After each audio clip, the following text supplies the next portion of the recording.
There's geostrategic tensions between China and America, even between China and Europe.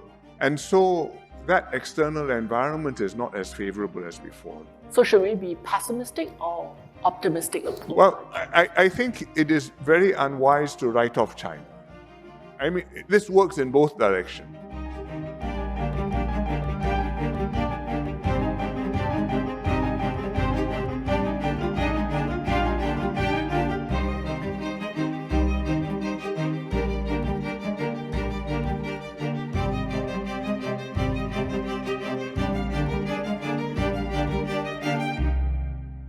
A lot of discussion has been on China's economy. And the government has recently announced a series of stimulus package. Yes. What's your assessment of China's economy? I think that the stimulus packages will be helpful in boosting confidence and then perhaps stimulating demand to the extent that the money will be spent, and then there'll be some multiplier. But I think inherently at this phase, China's economy will grow slower than it used to. It used to grow 8-10% a year, sometimes even more than that. Now, if you can sustain 5% per year for another 10 years, I think you are doing well. And there are fundamental reasons for that. First of all, you're already more mature. It's not so easy to keep on just transforming yourself. The labor force is not expanding anymore. The total population has peaked. The workforce, working age population has also peaked. Secondly, I think with the external environment having turned less favorable, there is geostrategic tensions between China and America, even between China and Europe. And so that external environment is not as favorable as before. The foreign investments need more encouragement to come into China. The export markets are not as open as they used to be. Thirdly, partly in response to this external environment, I'm quite sure, but also for domestic reasons, I think the Chinese government's priorities have shifted some. In an earlier phase, the slogan was 发展是硬道理. But now economic development is very important, but trumping that is national security. And I think equaling that at least is domestic political considerations. The political considerations cannot be ignored, and that has an impact. So these things, I think, will weigh on the Chinese economy, in addition to the specific economic problems, for example, dealing with a housing overhang and the construction problems, and the financial problems which come from that, for example, the debt. So should we be pessimistic or optimistic? Well, I think it is very unwise to write off China. I mean, this works in both directions. The Westerners say, we will do this, that, and the other, and China will stay down. I tell them you are wrong. But on the Chinese side, there are some reasons which we can be confident that this is a country which is going to be there for a very long time. First of all, it's already been there 5,000 years. But even the factors which hold it back, for example, the fact that this population and workforce is not growing, are not things which have to bind and to paralyze it. The population may not be growing, but you can make better use of the population, the workforce. China's retirement age is very low. Women at 50, men at, I think, 55. And it's going to be adjusted now. The government is shifting it. Women going to 55, men going to 60. It's still quite low. But even that adjustment is not easy to make, and it's going to take them, I think, until about 20 years to achieve. So if you can stay productive longer, if you can stay active longer, if you can make full use of the women, 妇女顶半边天, and therefore they should not retire early. So that is one major source of growth capacity. Another one is the rural population. China has been urbanizing very systematically. Every year, about 1% of the population, 15 million people have been moving from rural to urban, to the cities. But still, 35% of China's population is rural. And if you look at the developed countries, their farming population is like 2-3% of the population. That's all. So China's process is not complete yet. It's not. So that's the first reason I think we should not think that China has peaked. Secondly, I think in many areas, China is actually world-class. There's a lot of very advanced and very high-quality technology and science in the EVs, in the batteries, in the solar panels. And that is a big reason why the costs have come down and why the Chinese products are so competitive. And so it shows the Chinese can do it. And furthermore, which is my last reason, I think the Chinese people are quite determined to do it. They've seen what they can do. They have seen what other countries can do. And in some areas, they know they need to catch up. And when the Chinese say 站起来, 富起来, and 强起来, I think that determination is there, and it will cause them to move forward and to see through any difficulties there may be.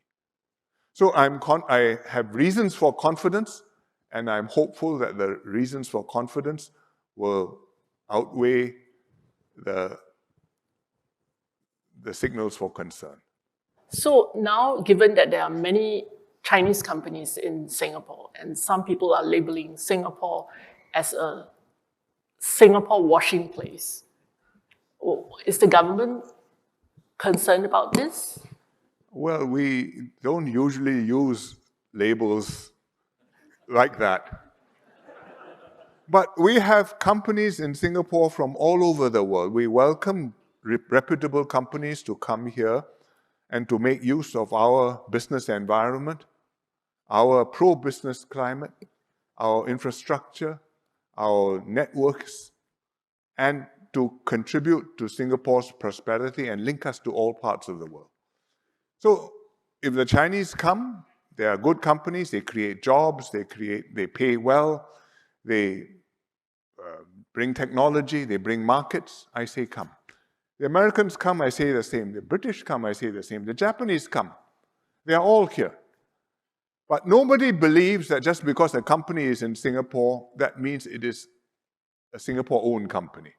So when TikTok is in Singapore, everybody knows that TikTok's parent is ByteDance, and TikTok's origins are in China.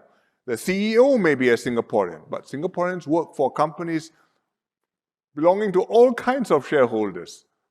So on that basis, you're welcome in Singapore. But of course, we'd like to know where you come from and what your antecedents are. 何方神圣? Because if it turns out that you're not the one we think you are, we also would like to make a few more inquiries.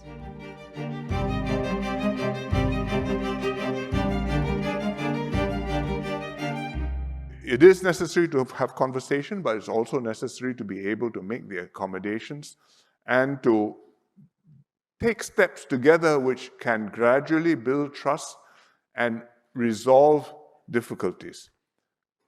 And one of the difficulties is, because of China's size, sometimes China will feel, but the other countries are doing it, why can't I? And the answer is, well, what to do? They are small, you are big. And when you are big, you have greater influence, but at the same time, there comes with it greater responsibilities and the need for restraint. Because in a world without an international order, then 弱肉强食, the weak are eaten by the big. And it's the law of the jungle. As Thucydides says, the powerful do what they will, and the weak suffer what they must. But if the world were like that, everybody is worse off, including the powerful ones, because they'll fight each other to the death. So the great countries, the big countries, have to have a certain self-awareness and restraint and say, well, I'm entitled to this if you consult your lawyers and the international law, but I restrain myself. I'm not only aiming to be stronger than others, but to be accepted, respected, and if possible, to have others also admire me and want to have me as my friend. And I think that's a process. 如果说是哈里斯当选，或者是特朗普当选，你觉得在处理中美新三边关系当中，哪一个更容易一些？容易一些，对，容易一些，对。我想都很困难。No, let me explain. I speak in English because I want to speak very carefully. The elections are in 3 weeks' time. I think the hostility, the tensions between China and the US are not personality-based. There are forces, there are deep attitudes which are formed on both sides, and a social consensus on the American side that China is a challenger, a rival, even a threat to America in the long term, potentially. And on the Chinese side, a very deep conviction that the Americans want to stop us from matching them, certainly would not allow us to overtake them, and even overtly say that they would prefer us to be behind them. So this is a very fundamental contradiction which is not going to go away. And on the American side, there are not many issues where the Democrats and the Republicans agree. But this is one. Yeah. And that is a very serious matter. So whether it's Harris or whether it's Trump, that's not going to be changing. I think with Harris, it will progress in a more predictable way with fewer sudden shocks and less risk of things going completely out of control. But that basic attitude is not going to change. With Trump, things can progress in a much more, how shall we put it?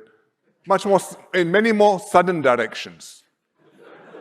For example, he has said that the day after he comes into office, he'll put 60% tariffs on Chinese products and 10% on everybody else. And he may possibly do that. It's within his power to do that. And if he does that, you're in uncharted territory. So when they ask the Pope this question, whom he prefers, after he visited Singapore on his way home, the Pope says it's a very difficult question. I don't know how to choose. And if the Pope doesn't know, I don't know either.